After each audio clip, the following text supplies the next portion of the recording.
এটা যে ভ্যান চালাচ্ছে আর দেখে কষ্টই হয় যে মেয়ে মানুষ রোডে ভ্যান চালায়।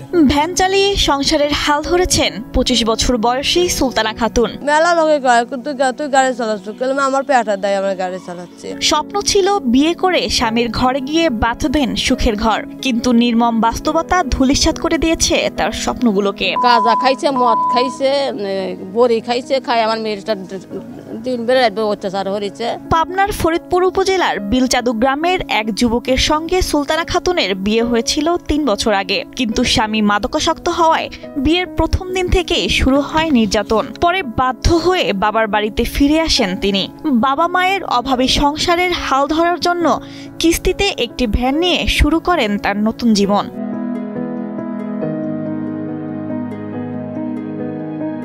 ভ্যান চালানোর পথটাও কঠিন ছিল সুলতানার জন্য।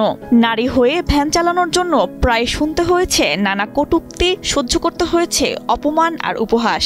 আর নেশা একবারে নেশা খায়, খালি গাঁজা মাজা আবেদন সব খাইছে। আমাকে ধরে এসে মারিছে। আমার অত মেলা সমস্যা, মেলা লোকে কয় কিন্তু তুই গাড়ি চালাচ্ছ কেন আমার পেটা দেয় আমরা গাড়ি চালাচ্ছি। আমার না চালালে তো আমার পেটা, আমার বাপ মা চালানো কঠিন।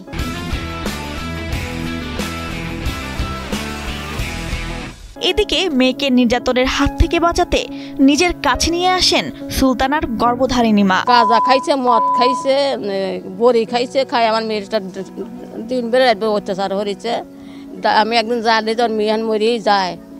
আমি সেইবার মেয়েকে আমি লিয়ে আসলাম, আমি লিয়ে এসে আমার মেয়েকে যাবে দিলাম না। স্থানীয়রা জানান, সরকার থেকে আর্থিক সহযোগিতা পেলে ভ্যান চালানোর পরিবর্তে অন্য কাজে নিয়োজিত হয়ে সহজেই জীবিকা নির্বাহ করতে পারবেন সুলতানা। এটা যে ভ্যান চালাচ্ছে আর দেখে কষ্টই হয়, বুঝছেন, যে মেয়ে মানুষ রোডে ভ্যান চালায় একটু কষ্টই হয়। যদি সরকারের কাছে আবেদন, যদি তারা একটু মেয়েটাকে যদি কিছু করে দিত, দোকানপাট হয়তো কোনো ব্যবস্থা যদি নিত, আমার পক্ষে মনে ভালো হতো। সুলতানাকে আরো সক্ষম করে তোলার জন্য উপজেলা প্রশাসনের পক্ষ থেকে প্রয়োজনীয় সহায়তার কথা জানান উপজেলার নির্বাহী কর্মকর্তা। সুলতানার যেহেতু এখন ভ্যান চালাচ্ছে, সেখানে একটা নিরাপত্তার বিষয় আছে, তো সেক্ষেত্রে তার নিরাপদ একটা জীবিকার ব্যবস্থা করা প্রয়োজন। এক্ষেত্রে আমরা জেলা প্রশাসক স্যারের সাথে কথা বলেছি এবং একটি আবেদন নিয়ে পাঠানো হয়েছে ইতিমধ্যে।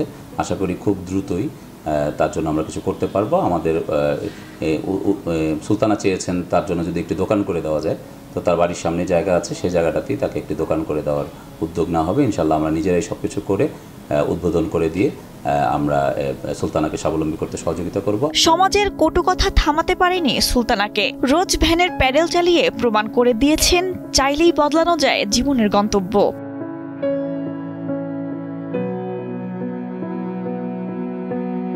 মোহাম্মদ রাজীব জোয়ারদারের পাঠানো তথ্যচিত্রে ডেস্ক রিপোর্ট, কালের কণ্ঠ।